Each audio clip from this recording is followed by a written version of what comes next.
Knuckle news fans. Susan Cingari here with Luis Baboon Palomino. How you doing tonight, buddy? Great to see you. I'm doing great, doing great. How you doing, Ms. Susan?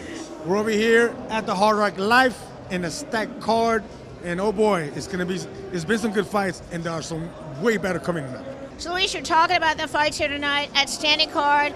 We have seen that, but when the heck are you getting back in the squared circle, buddy?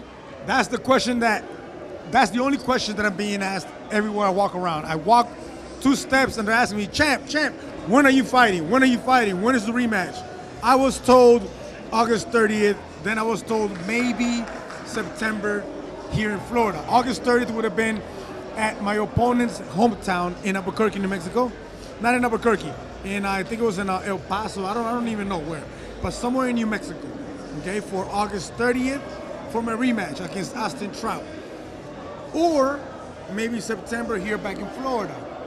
So from right now, from where I'm standing, is I was made an offer that I had to refuse. It wasn't the right offer for me. And we refused the offer, but we're still waiting, when do we fight then? Because that one didn't work out for us. I'm hoping that they bring me back here in September, if it's gonna be September or November. The end of the year I've been hearing, I'm hoping that we come back and we do this. We fill up the house. You know, it's interesting because I had the opportunity to court Yuli Diaz a couple weeks ago at BYB Extreme, and it was a great experience for me as a reporter to really see what goes on behind the scenes, the pressure, the anxiety, the build-up and the lead-up to the fight. How do you then deal with all this time off? It must make you very anxious. It's very frustrating. You know, for me personally, it's very frustrating to be such a dedicated fighter, because there is a certain level of discipline that takes you to be able to reach the level of 9-0 with 6 world title defenses that still no one in Bkfc history has come nearby. Nobody has defended their title, no champion, more than 3 times. Nobody has passed that. We doubled that. We're at 6 defenses. First and only undefeated 2-weight division champion. So to come over here, taste defeat, it's no problem. I have no problem taking a loss. Take a loss to a better man anytime. I took a loss to the worst me that night. Right, I understand It wasn't on my toes. That started too little, too late. Too little, too late. And we take the loss. But to be sitting around waiting, it's very frustrating. You know, I'm very disciplined. I have to keep, the machine going. Yeah. But I can also be like this and like, okay, so when is it? I just need a date. Can I have a date? We all want to see a date. Set a date all for we you. want is a date. All we want is a Can date. Can we have a date, please? That was going to be my next question anyway. Have you had a chance to review your performance and see what you would have done differently when you have a chance to face Austin Trout again? Definitely, and the mistake is very simple. It's very evident. Take a look at the tape. Right. There's 5 rounds to the fight. Round 3, you will see my skin start to shimmer, a little shiny. Round 4, you will see the first drop of sweat. You will not see me sweat before that. It's very simple what happened. I was too cold when I came in. I got started too late, and I did too little, too late. I was on round 4, round 5, too late. I was cold. I started too cold. I was upstairs alone in the locker room while my trainer was downstairs with the other fighters. So those are mistakes that I cannot make again. We made changes, I am part of Boxer Gym with Mateo. Mateo is my coach. And, we have Coach Jason. I was given the opportunity to work with Team Benavides while Benavides was getting ready for his fight just now. That's awesome. It was an awesome experience. I got to work with his father, with his father's coaches, Coach Junior Lopez. It was very fun, training with them, training with the team. It was a fun experience. So these are the things that are now come to me at the Boxer Gym, at the Boxer facility. We just had Teofimo Lopez the other day over there. Like you get Look at him, he's like a kid in a candy store over here. Exactly. Oh yeah, baby. It's fun, It's a new environment. I'm ready. I'm hungry. We just need a date. Like, let us know when we defend the title, and if we do it here, we need a bigger venue. I agree. I can guarantee you, we need a bigger venue. We need a bigger venue. Okay, if you give me the rematch in Miami, give us a bigger venue. We guarantee you we're gonna sell it out. You mentioned a very important point tonight. You said you were cold. To fight fans that are new, or to our new viewers, in any combat sports, it's just tuning in, not specifically bare knuckle. Explain to the viewers what it means when you said you were cold. Cold meaning not that you got cold feet. Yeah. Not that meaning. Meaning physically I was cold. I was alone upstairs. I didn't have my mitt guy, my mitt man. You know what I mean? So I didn't do enough warm up. Okay. I didn't keep myself how I should have. It's partly my fault.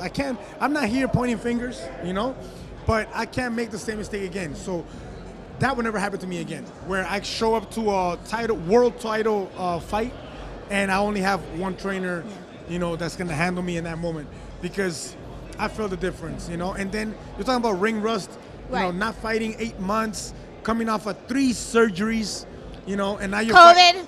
COVID, you know what I mean? Look, the thing is this: it's 3 surgeries right before the fight. It's 3 months right before the fight, you know, when I did the surgeries. You know, I haven't fought in 7, 8 months. Like, come on, man. And like, against what else do I have to fight here? You know, like, all I'm asking is give me a date and let's make this happen already, because I'm being very respectful to the organization as well, as to where I don't take fights outside without the blessing of David Feldman. You know, but keep me active. You know, the inactivity, I've been saying it. It shows in my last fight. It's killing me. The inactivity is killing me. I want more activity, and if not, then we have to work with me being able to work outside of the organization too. And what he means by that, Fight Vince, so much of the game is mental. We have discussed this before. For viewers who are new to the sport, any combat sport, you've got to be mentally prepared for the fight. And when you're not fighting, it's difficult to get back in the game, so to speak. And, you know, you had those injuries, you had the COVID, and as you mentioned, you were cold warming up. But gosh, I hope to see you soon. Me too. I hope that we get a date right away and we get back over here and we go to work. And if they want to explore a bigger venue, let's do it. We can do that as well. Look, we gotta just admit one thing here is there's a lot of talk about the King of Miami and the face of the organization. Not Susan. There's only one King of Miami. That is myself, Luis Baboon Palomino. Nobody has the record. Nobody has the acclimates that I have. Nobody has reached and the this history, stats. the history is here.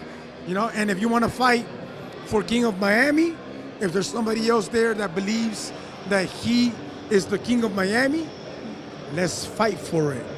Speaking of that, congratulations. It's both of our 5-year anniversary this weekend. What are your thoughts about how the sport of bare knuckle has developed since you started in 2019? What a huge change, right?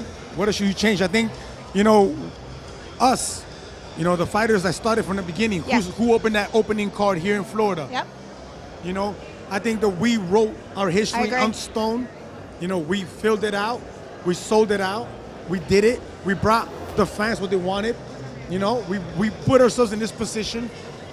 All we want to do now is keep entertaining the fans. And to entertain the fans, we need a date. We need to know what to answer to the fans. I can't keep walking around here getting stopped by everybody. Everybody's stopping me, asking me, champ, when do you fight? I don't know, man. Ask David Feldman. Ask Bkfc. Ask the matchmaker. All right, I'm asking now. When is he going to fight? When When do we fight? Come on now, when do we fight? That's the question. When does Baboon fight again?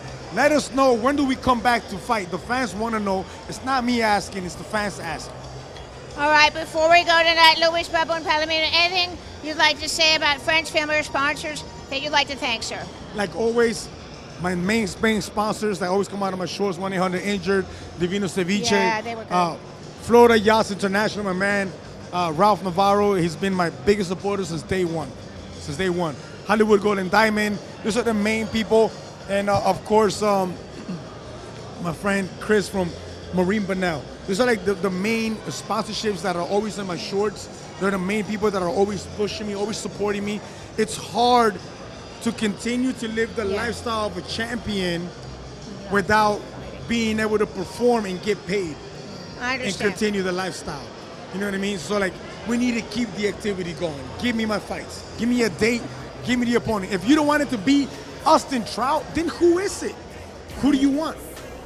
Let me know. Send me the contract. Send me the date. We're ready to go. Or you can leave a comment below and let us know who you'd like to see Luis Baboon Palomino fight next. All right, Luis, it's always a pleasure. Thank you so much. Thank you, Susan. Let's do our thing for Bare Knuckle News. I'm Susan Cingari, and this is Luis Baboon Palomino. And remember, come on, Luis, with No heartfelt one beats can us ever being beat us us to the to- punch. Where you live at? St. Louis City, where I live at.